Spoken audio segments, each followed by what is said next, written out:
দোয়াটা কখনো ছাড়বেন না। এই দোয়াটা এত পাওয়ারফুল। আমরা তো সবসময়ের জন্য নামাজের ভিতরে আত্তাহিয়াতু, দুরূদ শরীফ, দোয়া মাসুরা এগুলো পড়ি, কিন্তু এই একটা আমল নবী করিম সাল্লাল্লাহু আলাইহি ওয়াসাল্লাম শিখিয়ে দিয়ে গেছে যে খবরদার তোমরা সালাম ফেরানোর আগে এই দোয়াটা পাঠ করে এরপরে সালাম ফেরাবা। যতক্ষণ পর্যন্ত এই দোয়াটা পাঠ না করবা ততক্ষণ পর্যন্ত সালাম ফেরাবা না। এই দোয়ার ভিতরে কি ফজিলত আছে আসুন এ সম্পর্কে আমরা জানি। দোয়ার ভিতরে 4টা ফজিলত আছে। কয়টা বললাম? 4টা ফজিলত আছে। 1 নম্বরে, আপনি যদি এই দোয়াটা পাঠ করেন আল্লাহ তাআলা আপনাকে জাহান্নাম থেকে মুক্তি দিয়ে দিবেন। সুবহানাল্লাহ পড়বেন না?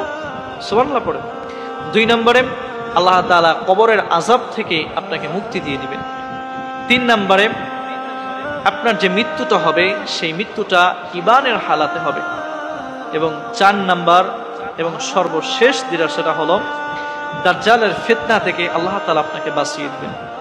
দুনিয়ার জমিনের ভিতরে যত নবী রাসূল এসেছে প্রত্যেকটা নবী রাসূল তারা দাজ্জালের ফিতনা থেকে আল্লাহ তাআলার কাছে পানাহ চেয়েছে এবং তার উম্মতদেরকে শিখিয়ে দিয়ে গিয়েছেন। তারই ব্যতিক্রম হয় নাই। আপনার আমার নবী জনাবে মুহাম্মদুর রাসূলুল্লাহ সাল্লাল্লাহু আলাইহি ওয়াসাল্লাম তিনি আমাদেরকেও এই দোয়াটা শিখিয়ে দিয়ে গেছেন। দোয়াটা কি? আল্লাহুম্মা ইন্নী আউযু বিকা মিন আযাবি জাহান্নাম, হে আল্লাহ তুমি আমাকে জাহান্নাম থেকে মুক্তি দাও। ওয়া মিন আযাবিল কবর, এবং কবরের আযাব থেকে তুমি আমাদেরকে মুক্তি দাও। ওয়া মিন ফিতনাতিল মাহইয়া ওয়াল মামাত, জীবন এবং মৃত্যুর ফিতনা থেকে তুমি আমাদেরকে রক্ষা করো, হেফাজত করো।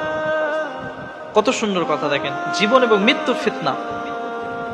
4 নম্বরে কি বলে গেলেন? অমিন শাররি ফিতনাতি মাসিহুদ দাজ্জাল, যে দাজ্জালের যে ফিতনা রয়েছে এই ফিতনা থেকে আল্লাহ তাআলার কাছে পানাহ চাও। দাজ্জালের ফিতনা থেকে আল্লাহ তুমি আমাদেরকে হেফাজত করো।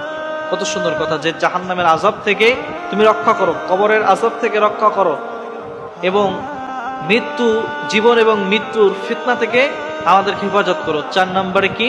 দাজ্জালের ফিতনা থেকে আমাদেরকে হেফাজত করো। কত সুন্দর দোয়া। এই দোয়াটা যেন আল্লাহ তাআলা আমাদের প্রত্যেককে আমল করার তৌফিক দান করে। সকলে পড়েন আমিন।